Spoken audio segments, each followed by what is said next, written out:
Welcome to Iran's 2,500-year-long saga, a civilization so old it makes most modern countries look like they're still figuring out how to use the group chat. People love a simple story. Everything was perfect, then one big dramatic event happened, and boom, all the problems started forever. It's the historical equivalent of blaming your entire bad week on that one Tuesday morning coffee spill.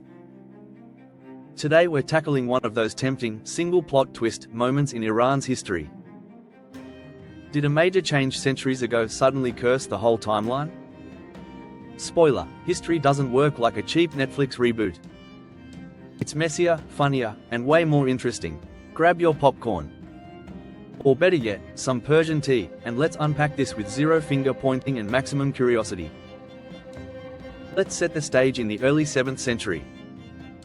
The land was ruled by the mighty Sasanian Empire, which had lasted about 400 years since 224 CE. It was a sophisticated Zoroastrian state known for grand architecture, advanced administration, and a long rivalry with the Byzantine Empire to the west. Under kings like Khosrow II, the Sasanians had even expanded dramatically, controlling territories from Egypt to parts of Anatolia at their peak. But by 632 CE, things had soured. Decades of exhausting wars with Byzantium left the empire drained, economically exhausted, militarily stretched, and politically unstable. Heavy taxation burdened the people, succession fights created chaos, 10 claimants rose and fell in just a few years, and a devastating plague swept through. The last Sasanian king, Rashidun III, inherited a fragile realm that was already showing serious signs of empire fatigue. We've all seen empires hit this wall: too much drama at the top, not enough energy left for the long game. Then, in the mid-7th century, new forces from the Arabian Peninsula entered the scene with remarkable momentum. The Rashidun Caliphate, fresh from unifying Arabia, launched campaigns starting around 633 CE. Under leaders like Caliph Umar, Arab armies moved into Sasanian territories. Key battles included the decisive clash at Qadisiyyah in 636 CE, where Sasanian forces suffered a major defeat. This opened the door deeper into Mesopotamia. The Sasanian capital, Ctesiphon, fell after a siege in 637 CE.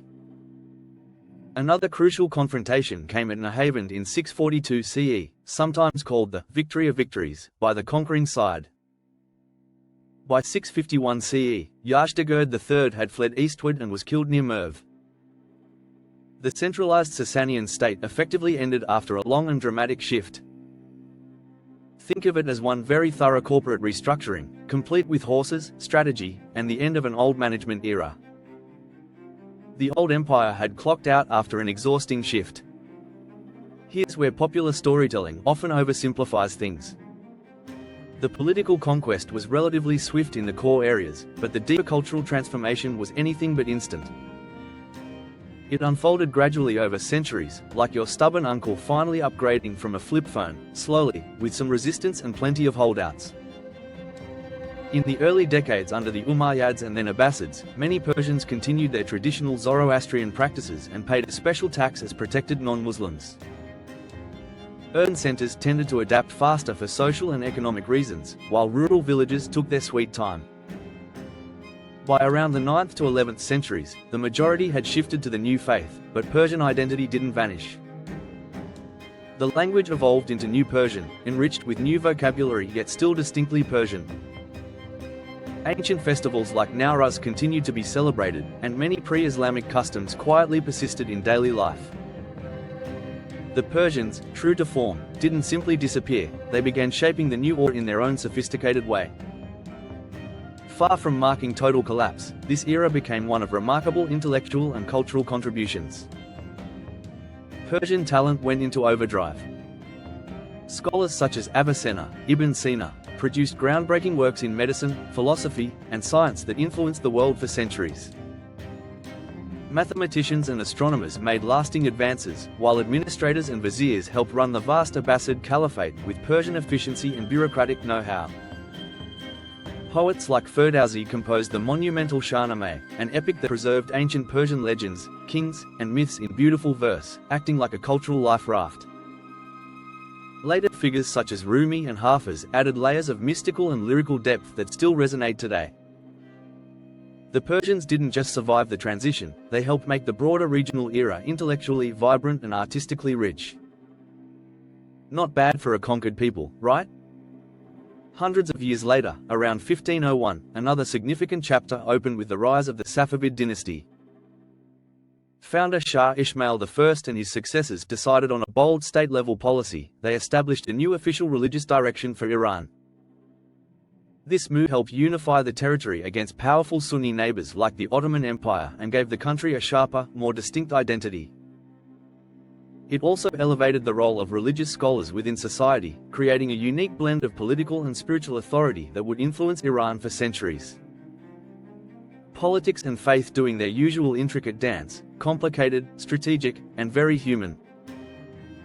The Safavids turned Iran into a major player once again, with stunning architecture in cities like Isfahan as lasting proof.